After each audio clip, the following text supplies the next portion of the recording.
The Subcommittee on Government Operations and the Subcommittee on Information Technology will come to order, and without objection, the Chair is authorized to declare a recess at any time. Welcome. I'm pleased to hold this hearing to hear from the acquisition and technology leaders at the General Service Administration, also called GSA. And in June, GSA announced a realignment of the Technology Transformation Service within the Federal Acquisition Service that I'd like to really understand a little bit better. I'd also like to continue up on our conversation that we started in March of this year in the hearing on the Federal Acquisition System challenges and reforms. Annually, FAST is responsible for over $50 billion in goods and services bought by the federal government, while the TTS focuses primarily on the technology modernization. So in May of 2016, GSA established the TTS as a standalone service to consolidate technology-related functions and to assist other agencies with technology transformation. And just over a year later, GSA has realigned TTS so that it is no longer a standalone service, and the director of the TS now reports to the FAST commissioner. And so I'd like to hear more about that from GSA and about the thinking behind that realignment. Second, I'd like to continue the conversation we started in March about the federal acquisition challenges that make it difficult for the government to buy goods and services at the best price and in a timely manner. The ever-increasing complexity of system and associated compliance costs have a lot to do with these challenges. The Federal Acquisition Regulation, or FAR as it's sometimes referred to, has over 2,000 pages, and each agency has associated supplements to FAR.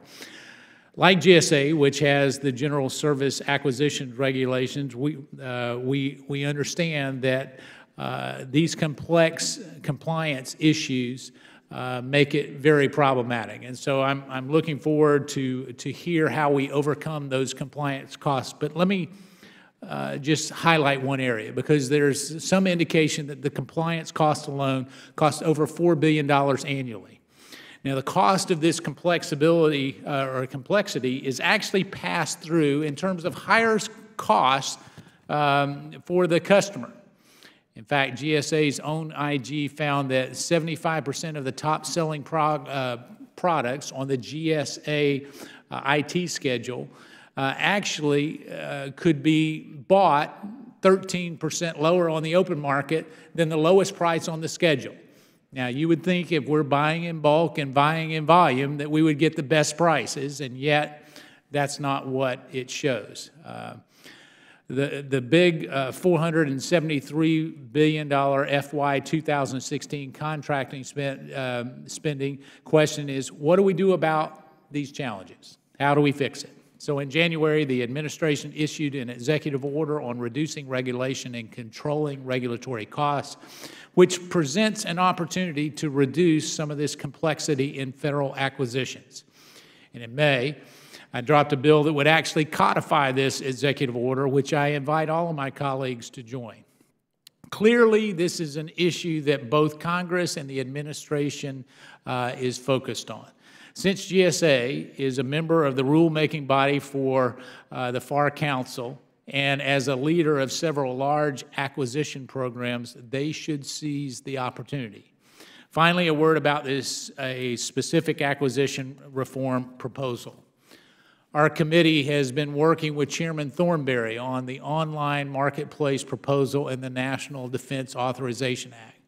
And we heard from one of the witnesses in March hearing that suggested that we needed to go bold in acquisition reform.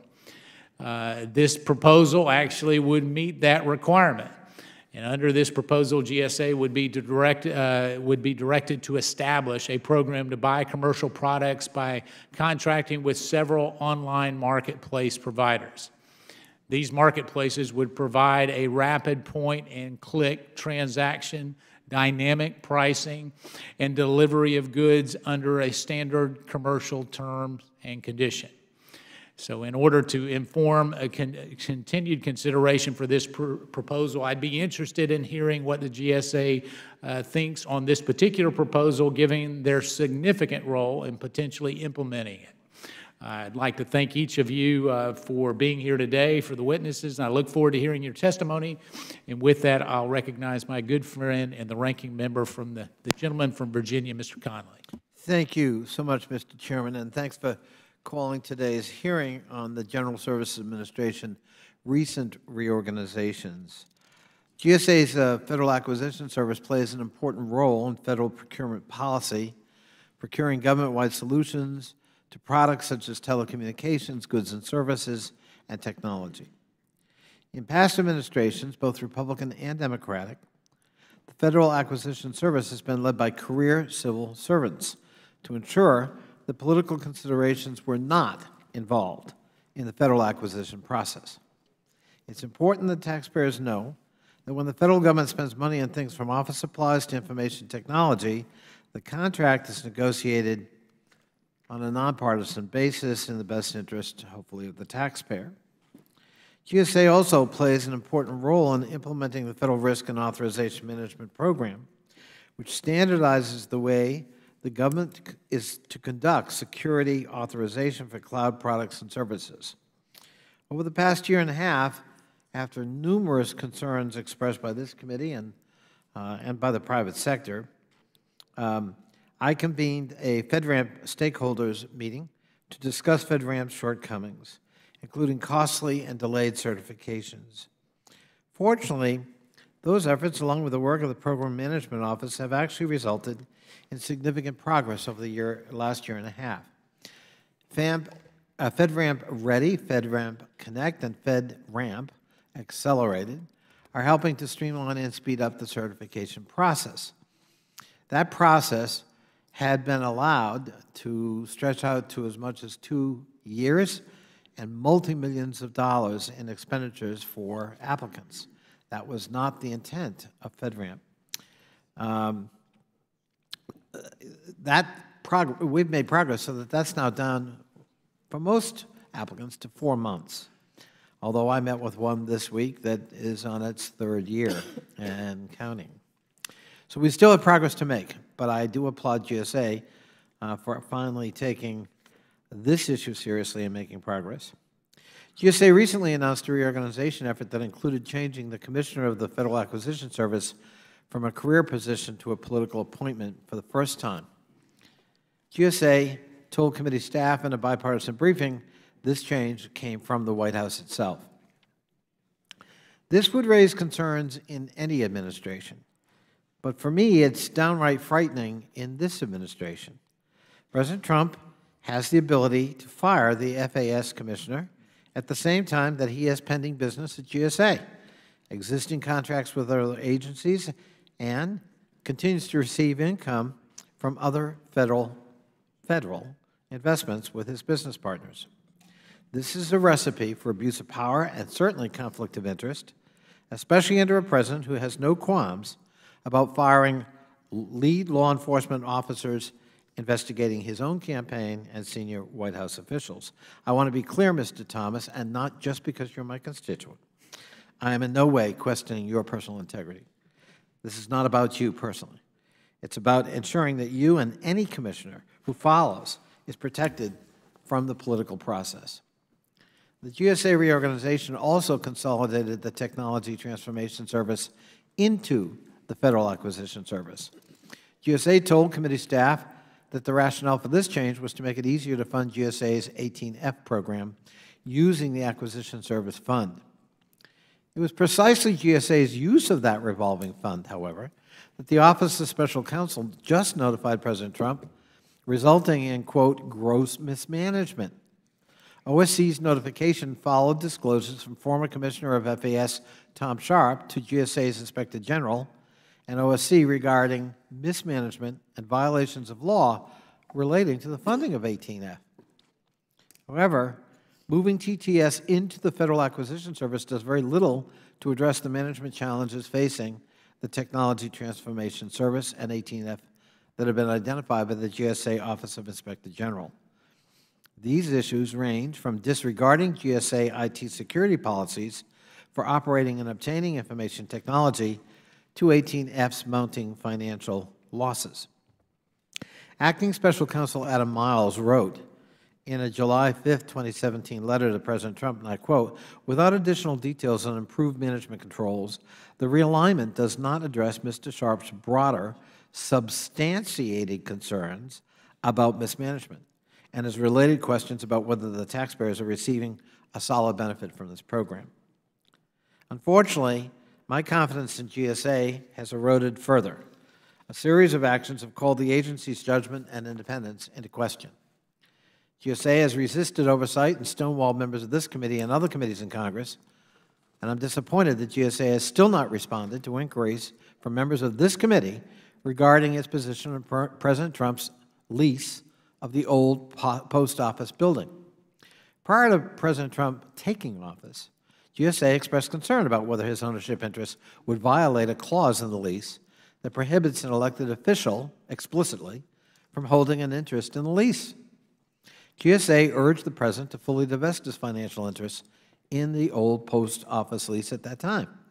After the election, GSA made a complete volte-face, about-face, and decided that the President was not in violation of the lease and provided no rationale for the decision. I think a lot of us, certainly on this side of the aisle, are disappointed that GSA refused to take appropriate actions to protect against conflicts of interest, to protect the President as well as the public interest. Additionally, just yesterday, GSA decided, God knoweth why, to pull the plug on a 10-year effort to consolidate the FBI headquarters into a new location. This decision is a devastating blow to the hardworking men and women of the FBI itself who fight every day to keep this country safe. As reported by the GAO and numerous press accounts, the FBI headquarters is in disrepair and the building literally crumbling around its employees. This is not only devastating for the FBI, but it causes GSA's credibility to suffer with the private sector, with whom it's been working this last decade. A number of private sector entities, as well as local jurisdictions, put millions of dollars into the redevelopment and planning in response to the bidding process from GSA. GSA canceled that project yesterday. It did not notify the private partners with which it was working and barely gave us notice up here. This failed procurement harms GSA's credibility and I think is going to cast a cloud over the willingness of serious private sector entities to want to partner with GSA in any kind of complicated turnkey operation such as that involving the FBI headquarters. Finally, political leadership at GSA has used the agency as a political weapon before, and we don't want to revisit that. And it's important that we don't go down that road again in this administration. It was not even 10 years ago that former GSA Administrator Loretta Doan was forced to resign. During her tenure, Ms. Doan sought to use GSA to help Republican lawmakers win re-election and approved a $20,000 no-bid procurement order to a firm run by a friend who had served as her public relations consultant in the private sector. These are the misdeeds that can occur when those at GSA seek to curry political favor instead of working in the best interests of the taxpayer. Trying to shield GSA from that political influence is the first step. With that, I yield back. I thank the gentleman. And before I recognize the chairman of the Subcommittee on Information Technology, I'd like to just recognize the congressional liaison team that's here. We thank you for being here, but specifically our good friend and colleague, Mr. Post, welcome back. I would be remiss, and if you haven't prepped him in the right way, you're going to hear from me. But I recognize the chairman of the IT subcommittee, the gentleman from Texas, Mr. Hurt. Thank you, Mr. Chairman. It's good to be here once again in partnership with the Government Operations Subcommittee and Chairman Meadows and Ranking Member Connolly. This is our third joint hearing together in this Congress, and I look forward to many more. Back in March, we held a joint subcommittee hearing to review challenges in federal acquisition of IT. What we heard was alarming. For example, the number of first-time federal vendors had fallen to a 10-year low, down from 24% in 2007 to 13% in 2016. The federal government is supposed to buy commercial, but with 34 different definitions of a commercial item in federal regulations and 138 potentially applicable clauses for such transactions, it's hardly a situation conducive to commercial viability. One of our witnesses at the March hearing, Dee Lee, chair of the Section 809 panel, urged Congress to go bold. Another witness stated that the time was ripe to change the way the federal government acquired IT. I look forward to hearing today how the reorganization of TTS will help GSA fulfill its mission. I'm also interested in hearing an update on how the FedRAMP program and ways that we can help streamline this cumbersome but important process. Lastly, I want to applaud Chairman Thornberry's efforts to streamline acquisition within the Department of Defense and across the federal government. In an era when the click of a button can deliver nearly every imaginable consumer good, there's no reason why the U.S. government should be jumping through expensive hoops to buy a pack of pencils. This is not an easy issue to reform. We have great challenges in front of us, but we also have an opportunity to significantly streamline our nation's outdated acquisition process. Thank you all for being here, and I look forward to hearing from our witnesses today. Mr. Chairman, I yield back. I thank the chairman. The chair now recognizes the gentlewoman who is truly a definition. When you look up that in the dictionary, it should have your picture. And so the gentleman recognizes Ms. Kelly for her opening statement. Thank you so much. My chair doesn't say that. But he was thinking it. Chairman Meadows and Hurd and my colleague, Ranking Member Connolly, thank you for calling today's hearing, and thank you to our witnesses for being here today. There's been a series of major changes within the GSA. These changes deserve greater attention from Congress, and I'm glad that we have this opportunity to learn more about these decisions that directly impact GSA's ability to complete its mission. In May 2016, GSA launched the Technology Transformation Service, or TTS, which combined the Office of Citizen Services and Innovative Technologies, the Presidential Innovations Fellows, and 18F to create a one-stop shop to build, buy, and share technology solutions. This consolidation makes sense, but does raise some important questions, and I look forward to hearing your answers. Last month, GSA announced that TTS would be housed within the Federal Acquisition Service, or FAS. I look forward to better understanding the details of this merger and how it will affect the work of FAS and TTS. This reorganizing was also accompanied by an announcement that the head of FAS would become a political appointee. For more than a decade, the FAS commissioner has been a career GSA employee, which carries real benefits. I have some serious concerns about politicalization, I'm not feeling well, of FAS commissioner position, especially given the recent decision to expand FAS responsibilities to include TTS. With more and more at stake in this critical office, we need an FAS commissioner who can rise above the political volatility of our current moment and remain completely and totally independent. Furthermore, I'm concerned about the utter lack of transparency from GAS in this new administration.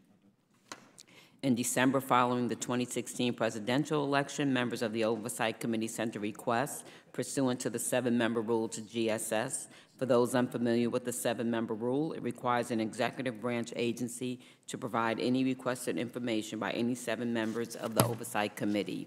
GSA provided the documents responsive to the request within 2 weeks, and we thank you. This year, members of the Oversight Committee sent GSA another request pursuant to the 7-member rule. To date, GSA has not responded to either request. This cannot be the status quo. GSA plays a critical role in our government, and the American people deserve answers and transparency, especially when those Americans are members of this committee. In the coming months and years, our committee will be working with GSA to continue improving and streamlining IT acquisition efforts, reform FedRAMP, and implement the MGT Act. We need a GSA that is responsive, transparent, and most importantly, accountable to Congress. I look forward to hearing from the witnesses today. Thank you, and I yield back the balance of my time. I thank you. We'll hold the record open for 5 legislative days for any member who would like to submit a written statement. We'll now recognize our panel of witnesses.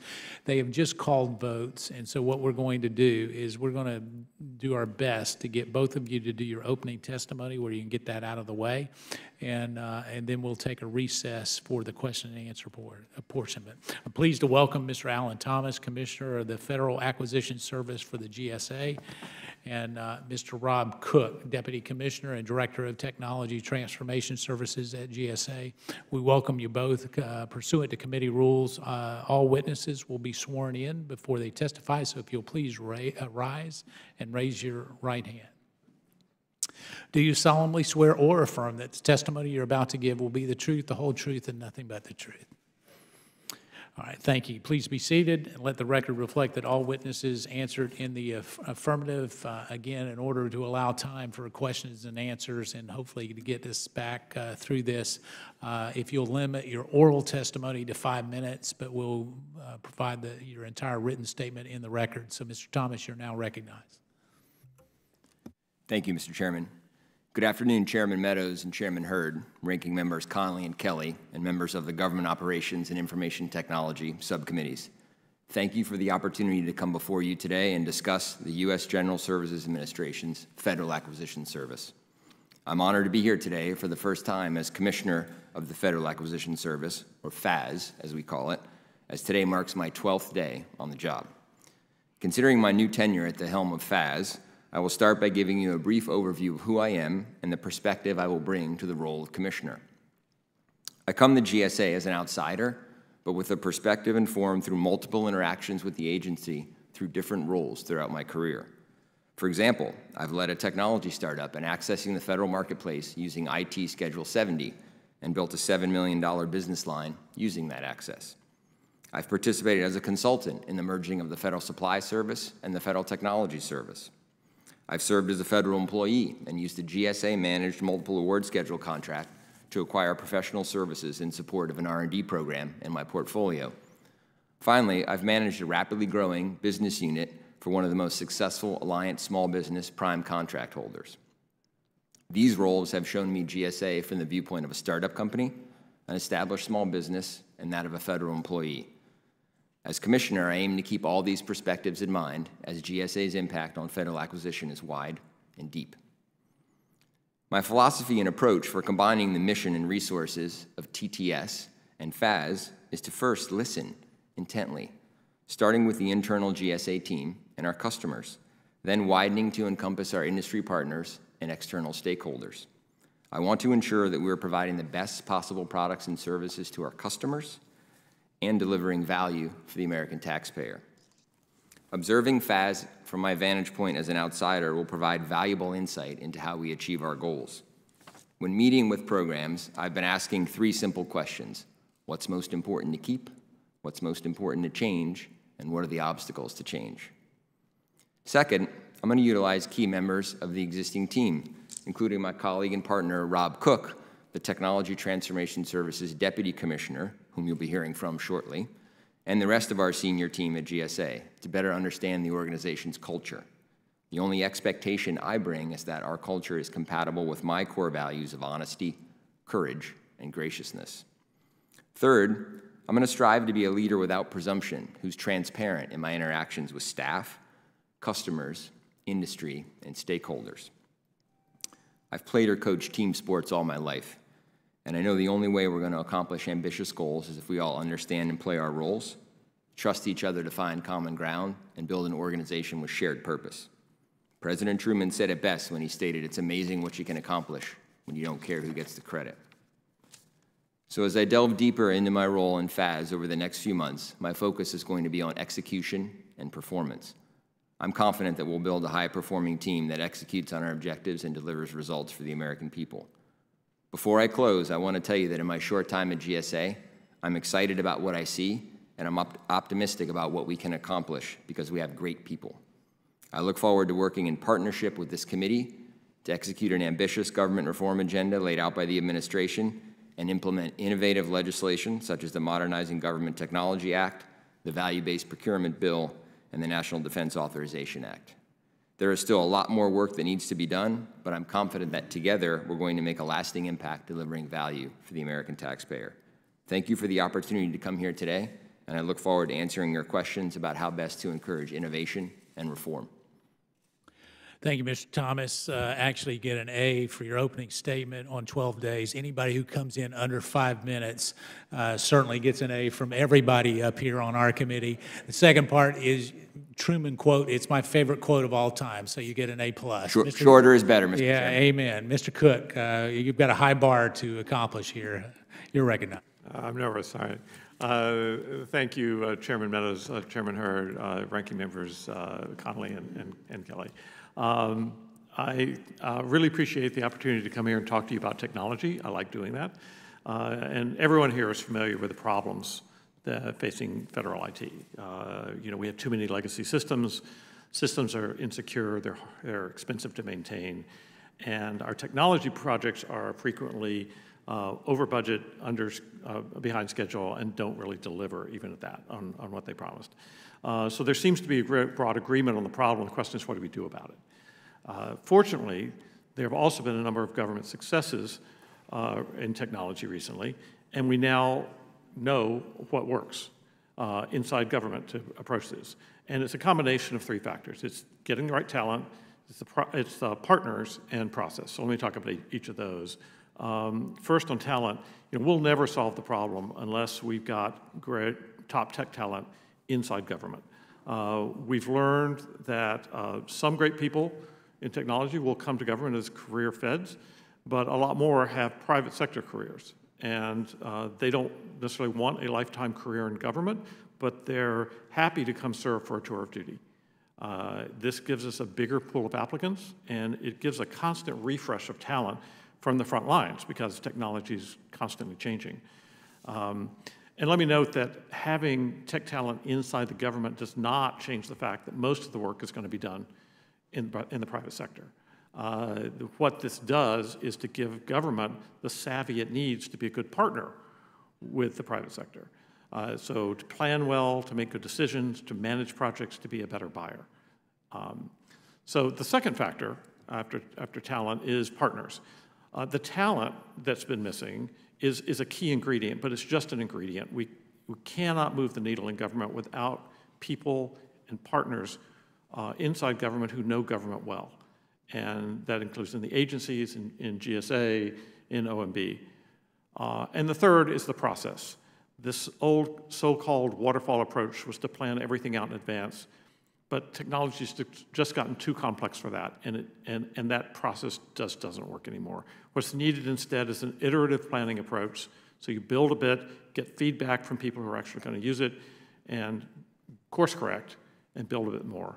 The center of the process has to be the user, and you have to be agile so you can change in response to their feedback.